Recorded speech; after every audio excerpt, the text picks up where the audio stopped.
Hi, hello. It is the 5th of November 2025, and that is the fire that has just started to burn in my neighbour's garden.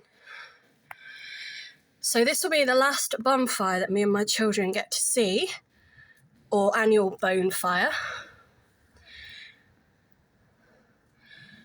as I have now been served what is called a Section 21 by my landlord, which unfortunately I've been told may still be legal. I won't know until Monday. So we are making the most of the last bonfire that my neighbour has on an annual basis.